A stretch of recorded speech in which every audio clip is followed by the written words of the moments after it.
En el nombre del Padre, y del Hijo, y del Espíritu Santo.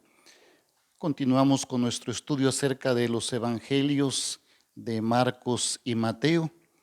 Siempre ubicar el contexto histórico, la datación de una narración histórica, la finalidad y la intención del escritor sagrado, es de gran ayuda para comprender el mensaje de nuestro Señor. También ir a la geografía, a la política del contexto histórico, a las costumbres que se vivían para comprender las enseñanzas, las motivaciones, el atrevimiento de nuestro Señor Jesucristo en su mensaje.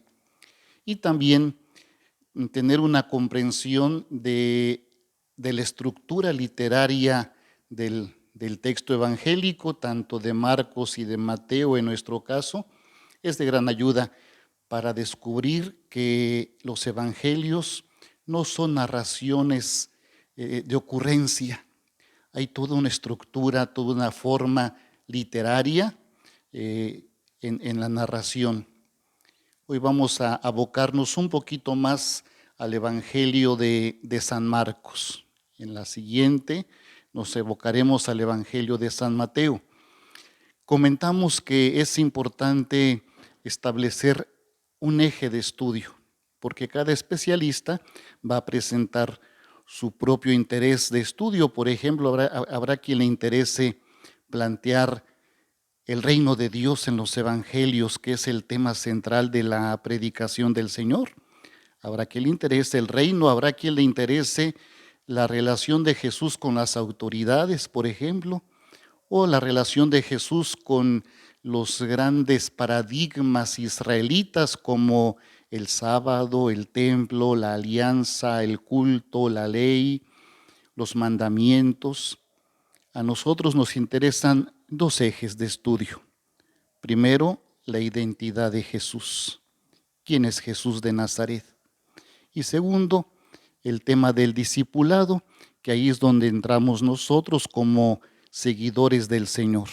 El estudio es para descubrirnos discípulos del Señor. Primero, sobre la identidad de Jesús, encontramos tres testimonios en el Evangelio de Marcos. Primero, el Evangelio que Dios Padre hace de Jesús en dos momentos cruciales. En el momento del bautismo, en Marcos 1:27, y en el momento de la transfiguración, en Marcos 9:7, diciendo: este es mi Hijo muy amado. El Padre, Dios mismo, da testimonio de la identidad divina de Jesús como el Hijo. Y segundo, Satanás.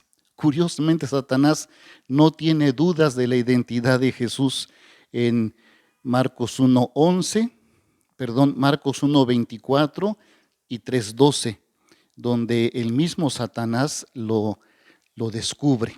Aquí no hay testimonio. Él descubre su identidad, acecha su identidad, pone en evidencia la identidad de Jesús, distinto al Padre, que Él da testimonio. Pero el asunto es de que tanto para Dios como para Satanás no hay dudas de quién es Jesús. Jesús es el Hijo de Dios. Tercero, en cambio, para los hombres, ahí entra la situación de dudas, de no identificarlo, de no descubrir su divinidad. En Marcos 1:27, 4:41, ¿quién es Jesús? Jesús es el hijo del carpintero, Jesús es aquel que es de Nazaret, Jesús es su nombre. ¿De dónde le viene a ese poder? ¿De dónde ha surgido esto en él que tenga esa enseñanza si es un hombre ordinario?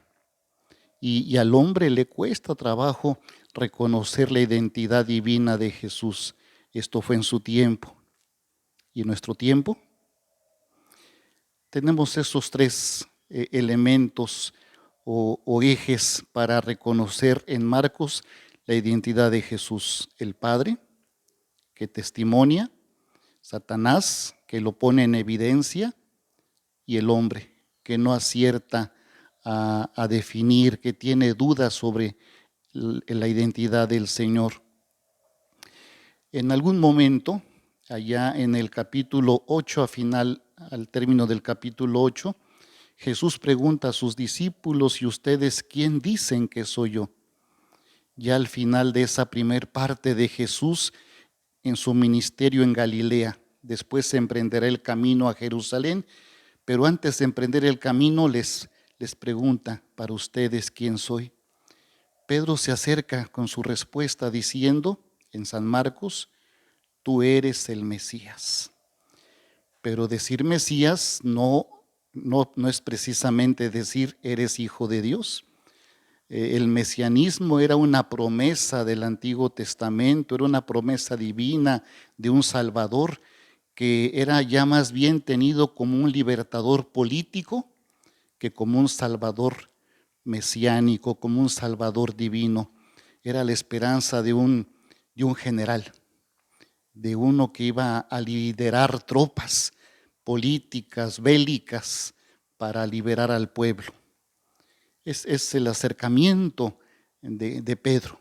Hasta ahí llegó, pero con sus dudas, en San Marcos. Este es un evangelio muy sencillo, ya lo comentamos, es una narración en progreso. Va caminando el evangelio, nos va llevando hasta un cierto dramatismo, hasta confrontar a Jesús con las instituciones de su tiempo, como por ejemplo el asunto del sábado, donde Jesús se atreve a curar, donde Jesús se atreve a decir: yo también soy dueño del sábado. Y el único dueño del sábado era Dios. Jesús se atreve a enfrentar un dramatismo donde él mismo está diciendo: yo soy Dios. Es una narración en progreso. Muchos lo siguen, muchos, y otros planean matarlo. Este es el asunto de Jesús. Pareciera que es un hombre en conflicto, un hombre en una situación dramática. Lo siguen, pero otros quieren matarlo. Y al final, el único hombre que reconoce su divinidad es un extranjero. Allí en el capítulo 16, verso 39, cuando Jesús muere en la cruz, un oficial romano, él dice: este hombre en verdad era hijo de Dios. Un extranjero, un soldado. Los discípulos no están, han oído, se han perdido, han corrido.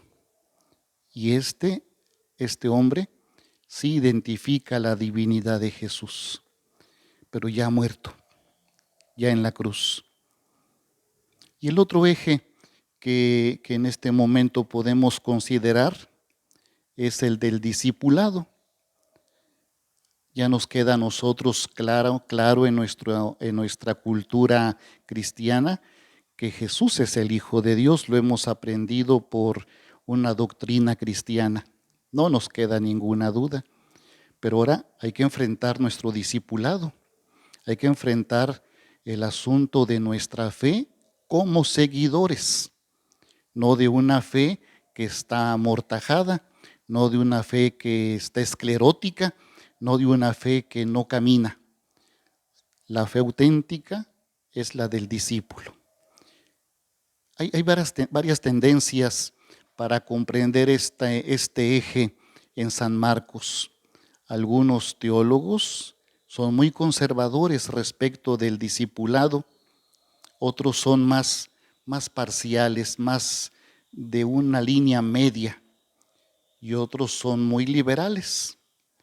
Los teólogos conservadores ponen a los discípulos en el Evangelio muy en alto, fieles, un modelo de seguimiento. Ese pareciera ser nuestra propuesta, que el discípulo es fiel, está atento. Otros que son de línea media dicen que en ocasiones son valientes y en ocasiones son cobardes. En momentos están muy bien parados los discípulos y en otros momentos no tanto. Pero hay una línea liberal que dicen que los discípulos en el Evangelio tienen una mala connotación, como que estos a los que Jesús llamó no merecían ser discípulos, como si estuviera el evangelista diciendo: ¿quieren conocer un discípulo? No miren a estos. ¿Quieren ser discípulos? No sigan el ejemplo de estos. Son los más liberales. Un estudio profundo nos ayudará a ubicarnos. Si queremos ser conservadores, cuidar la imagen del discípulo en el Evangelio, se puede.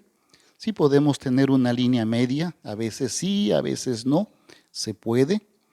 Si pretendemos ser liberales y decir es que los discípulos nunca entendieron, también se puede. Son líneas para comprender el discipulado de Jesús en el Evangelio de San Marcos. En este Evangelio encontramos 46 veces la palabra matestés, discípulo. O sea que es importante la palabra discípulo en el Evangelio de San Marcos. Son muchas veces, 46 veces. En algunos momentos se habla en plural, los discípulos, los seguidores del Señor. En otro momento vamos a encontrar que constituye a 12 como apóstoles.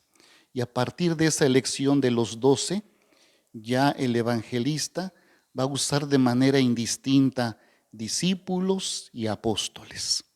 No le interesa tanto a Marcos resaltar en algunos momentos a los 12, sino simplemente los 12 también son discípulos, aunque no todos los discípulos son apóstoles, pero lo usa de forma indistinta.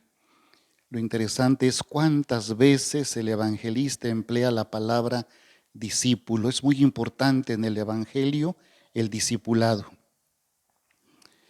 El evangelio así lo presenta: discípulos, apóstoles.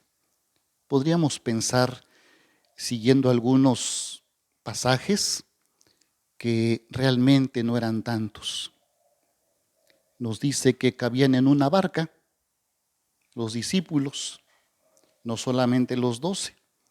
En una barca cabían, no sé, tal vez unos 30, 40, tal vez una barca grande. Cabían en una casa, y las casas de aquel entonces de los discípulos, hombres del pueblo, no eran mansiones, no tenían grandes patios, no tenían fincas, eran casas sencillas, casas chicas, no cabían tantos. Y ahí estaban los discípulos. Entonces realmente en San Marcos no son tantos los seguidores, son pocos los que siguen a Jesús. Parece que no gozan de una muy buena presentación en la obra de San Marcos. Por ejemplo, San Marcos nos habla de la muerte de Juan el Bautista. ¿Qué hacen sus discípulos? Van por el cuerpo de Juan y lo entierran. Son fieles, están atentos. Y los discípulos de Jesús, pues corrieron, no fueron por el cuerpo, no lo embalsamaron, no lo enterraron, lo enterró otro hombre, uno de Arimatea, con las mujeres ahí miedosas, llorando, queriendo ungirlo un poquito, en unas sábanas envolviéndolo, pero los discípulos no están. Esta situación plantea que los discípulos de Jesús lo serán hasta después de la resurrección. Es a la luz del resucitado. Y esto nos descubre que tal vez los discípulos de Juan habían hecho una elección por Juan. Los discípulos de Jesús no. Jesús los había llamado. Y esto plantea una cuestión más de carácter teológico. El hombre cuando elige se arriesga. El hombre cuando es elegido tiene muchas dudas en el Evangelio. Nosotros somos discípulos. Tenemos una actividad pastoral, todos los de la escuela. Estamos en esta situación del discipulado. Nos sentimos en verdad elegidos, nos sentimos llamados por el Señor. Que cada quien se lo plantee. Quisiera ahorita también situarnos en el ministerio de Jesús en Galilea. Después lo veremos en Jerusalén, porque el discípulo se comporta de una forma distinta en Galilea, que es su tierra, y de una forma distinta en Jerusalén, donde están las instituciones, las autoridades fuertes del pueblo. Esta primera parte lo pusimos en la gráfica literaria de la estructura, abarca del capítulo 1, verso 14, al capítulo 8, verso 26. En estos 8 capítulos, Jesús realiza un ministerio en Galilea y con él sus discípulos. Y va a ser muy importante descubrir en Marcos que Jesús no va a hacer ni una enseñanza, ni un milagro, sin la presencia de sus discípulos. Muy distinto, por ejemplo, en Lucas o en Juan, que pareciera que en momentos no están los discípulos. Jesús está solo, dando alguna enseñanza o haciendo algún milagro. En San Marcos siempre estará presente el discípulo, los discípulos. El Evangelio nos dice luego, en su primer versículo, el Evangelio es Jesús. Este es el Evangelio de Jesús. El Evangelio es una persona. La buena nueva es Jesús. De esto se trata, de que es Jesús, la presencia salvadora de Dios entre los hombres. Y pareciera que el discípulo desde un principio es consciente de esto, porque dice en la elección de los primeros 4, dos pares de discípulos, 2 parejas, Simón y Andrés, Santiago y Pedro, pescadores, que escuchando que Jesús los llama, inmediatamente dejaron todo con alegría. El Evangelio es alegría. Nos lo recordó hace poco el Papa Francisco con su exhortación sobre la alegría del Evangelio. Es alegría. Y de hecho, así crece el cristianismo. No por proselitismo, no por convencimiento, sino por el testimonio de la alegría del discípulo. En el comienzo, así lo plantea San Marcos, haciendo una alusión a 2 pasajes del Antiguo Testamento, del Primer Testamento, en Malaquías y en Isaías. Ahí lo encontramos en el primer capítulo, donde habla de esta alegría del enviado de Dios, de esta alegría de la salvación. Y al presentar al Bautista, está como que de fondo también una referencia a otro pasaje de Isaías, donde habla de qué hermoso es ver los pies del mensajero, del que anuncia la buena nueva. Este es Juan, en San Marcos. Y así entra Jesús junto con el Bautista, que va al río para ser bautizado. Y sucede algo. Hay 2 cosas en el testimonio del Padre, hay 2 grandes acontecimientos. Primero, dice San Marcos, que el cielo se rasga, se rompe el cielo. Y es que en el Antiguo Testamento, cuando Dios se encolerizaba por el pecado del hombre, en los pasajes de Génesis y en algunos otros pasajes, dice y el Señor cerró los cielos. Y el Señor se separó, se alejó, cerrando las puertas del cielo. Ahora con el bautismo de Jesús irrumpe, así tal cual, irrumpe el reino de Dios. Se rasgan los cielos. Se rompe el silencio de Dios con el hombre. Ya no habrá nada que nos separe de Dios. Él mismo ha rasgado los cielos. Y segundo acontecimiento, desciende el Espíritu Santo en figura de paloma. Esto nos evoca el pasaje del Génesis del diluvio, cuando Noé suelta una paloma y la paloma regresa con una rama de olivo. Es Dios que ha purificado. Es más, es Dios que se reconcilia con el hombre.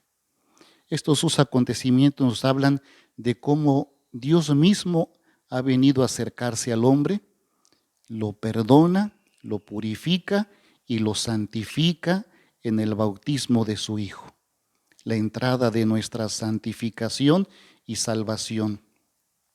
Eso significa la paloma, el Espíritu. Y viene después de estos acontecimientos, una breve alusión a que Jesús es tentado en el desierto en un solo versículo, y después inmediatamente viene el llamamiento de los primeros 4 discípulos. Y así comienza el Evangelio. Lo demás, lo anterior podemos decir que es un preámbulo para poner a Jesús, el Hijo de Dios, en la historia del hombre. Y llama a los 4 primeros. Y en ellos se da una obediencia. Y la obediencia tiene 2 elementos: decisión y desprendimiento. Si no tenemos estos 2 elementos, no hay obediencia.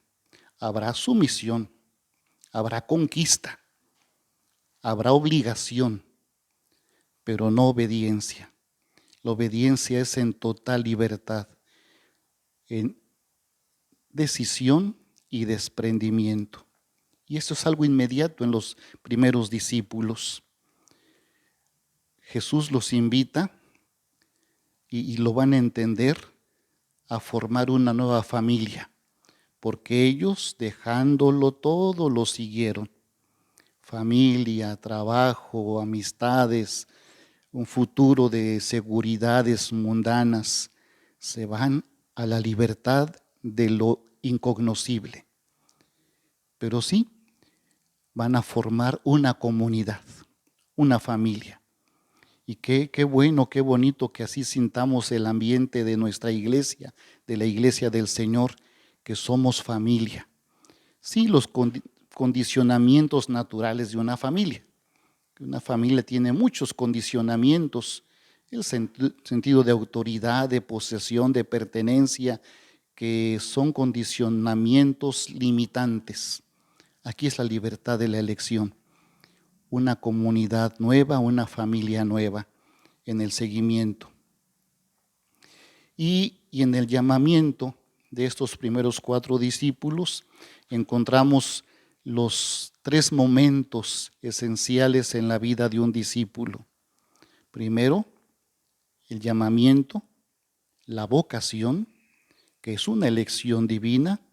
El segundo, estar con Jesús, que esto significa dejarse formar con Jesús. Y tercero, una misión. Jesús nos llama nada más para tener ahí algunos amiguitos.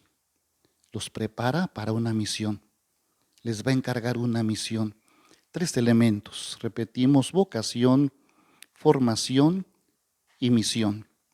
Hay que seguirlo, dirá él, para convertirlos en pescadores de hombres. Y después de esta elección, Jesús pasa a la sinagoga, ya con sus discípulos, y dice San Marcos, y se puso a enseñar. Pero ya están los discípulos. Se puso a enseñar en la sinagoga y enseñaba muchas cosas. Lo curioso es que San Marcos, como en otros evangelios, vamos a encontrar que en muchas ocasiones no nos dicen cuál es la enseñanza de Jesús. Y a veces nos detallan otros momentos, otros pasajes que parecieran menos importantes. En lo personal, yo diría, ¿por qué no escribiste lo que Jesús estuvo enseñando? Pero ahí está el misterio, de que ahora la enseñanza es apostólica. El que lo escuchó va a retransmitir. Y ahí está la continuidad de la misión. Ahora esa enseñanza de Jesús se encuentra en la vida de la iglesia, nosotros, su nueva familia, la comunidad de los seguidores. Pareciera que hubiera una enseñanza perdida del Señor. No hay ninguna enseñanza perdida. En el magisterio, en la voz del Papa, de nuestros obispos, en la voz de las catequistas, en la voz de nuestros papás, se continúa la enseñanza de Jesús. En la liturgia, cada vez que celebramos la liturgia, hay una enseñanza de Jesús. En la vida de los santos, hay una enseñanza de Jesús. Se continúa la retransmisión apostólica. Después viene el llamamiento del quinto discípulo. Es un pecador de Leví, es un pecador, es un recaudador de impuestos. Y después así lo identifican los fariseos, los escribas. Su maestro les habla a los discípulos como para que ellos se den cuenta de con quién se junta su maestro. El maestro debería ser impecable, debería cuidar sus amigos. Y los amigos de Jesús son publicanos y pecadores. Es la invitación del Señor a cambiar mentalidad, porque a veces todavía en la iglesia del Señor de nuestros tiempos encontramos mentalidades arcaicas que no son de discípulos. Una vez me dice una jovencita: padre, no me he casado, por eso no vengo a la iglesia. ¿Cómo? Sí, es que fulanita de tal me dijo que si no estoy casada, que no vaya a la iglesia. Oye, el Señor dice: no he venido a llamar a los justos, sino a los pecadores. No son los sanos los que necesitan de médico, sino los pecadores. Se requiere un cambio de mentalidad. Los discípulos lo van entendiendo poco a poco, porque no fue fácil para ellos enfrentar las críticas siguiendo a un maestro que se comporta de forma distinta a los maestros de su tiempo. Un cambio de mentalidad. Y esto provoca grande alegría, pues ¿qué es lo que hace Leví, Mateo? Un banquete. Lo recibe en su casa con un banquete. Es un pecador del pueblo, así, a ojos vistos, así, identificado como un pecador. Esta es la elección de Jesús. Estos son los primeros 5 discípulos. Y San Marcos remarca el quinto discípulo como para decir: Jesús ya tiene una escuela discipular, porque si era 1 o 2 o 3 o 4 seguidores, jurídicamente no se consideraba un maestro, hasta que tenía 5 y de ahí más. Por eso remarca el llamamiento del quinto discípulo. Jurídicamente, canónicamente, ya es la comunidad de un maestro. Seamos ese quinto discípulo, el que tiene que alegrarse y cambiar su forma de pensar, porque el Evangelio no es exclusivo, sino incluyente. No es excluyente, sino inclusivo. Y ahí estamos todos. Todos somos llamados a participar del banquete del Señor. Hasta aquí este momento de estudio. Vamos yendo al texto. Nada más a leer estos primeros, que serán